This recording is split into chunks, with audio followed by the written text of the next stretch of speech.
भागवतम शास्त्रम सत्रह वाचनम कुरु। बोले महाराज श्रीमद् भागवत जी का सप्ताह अनुष्ठान करो, जिससे ज्ञान और वैराग्य का बुढ़ापा दूर हो जाएगा और भक्ति माता के कष्ट की निवृत्ति दूर हो जाएगी।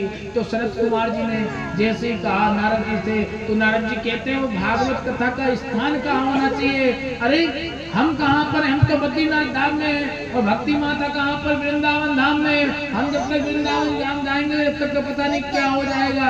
ऐसा कौन सा स्थान होगा जहाँ पर भागवत जी की कथा हो? तो सनत कुमार जी ने क्या कहा? हरिद्वार समीपे आनंद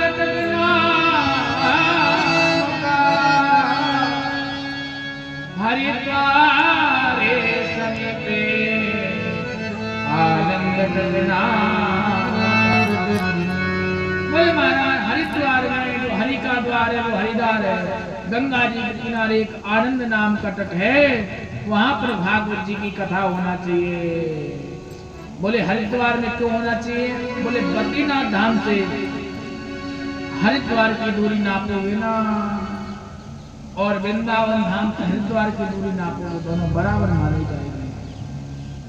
भक्ति माता वृंदावन से आएंगे, हम यहाँ से चलेंगे। अब यहाँ से नारद जी और सनत कुमार जी चल दिए, वहां से भक्ति माता ज्ञान वैराग्य को लेके आई। आज महाराज सुंदर व्यास मंच बनाया और नारद जी प्रमुख रूप से यजमान बने, जैसे हमारे भूषण खुराना जी इस कथा की यजमान बने, और आप सभी के सहयोग से ये कथा हो रही है। ये कथा व्यक्तिगत नहीं है, सभी के सहयोग से कथा हो रही है। ऐसे सनत कुमार जी महाराज वेद व्यास यानी नारद जी प्रमुख रूप से यजमान बने और भक्ति माता को बुलाया। भक्ति माता एक आसन ज्ञान के लिए विराजमान करी, एक आसन वैराग्य के लिए विराजमान करे, एक आसन पे भक्ति माता स्वयं आके विराजमान हो गई और महाराज भागवत जी की कथा प्रारंभ हो गई। तो जब जैसे एक दिन हुआ, 2 दिन हुए ना, तो लोगों को मालूम चला, रहे देखो कितने दूर से ब्रह्मा जी के मानस पुत्र आए हैं, जिनका नाम है सनक सनंदन सनातन सनत कुमार। देखो ये भागवत जी की कथा गा रहे हैं, नारद जी प्रमुख रूप से यजमान बने हैं और नारद जी महाराज के सहयोग से भक्ति माता ज्ञान और वैराग्य के कष्ट की निवृत्ति के लिए श्रीमद् भागवत जी का अनुष्ठान हो रहा है। साधु संतों को महंतों को मालूम चला, आज सभी लोग भागवत जी की कथा श्रवण करने के लिए आने लगे।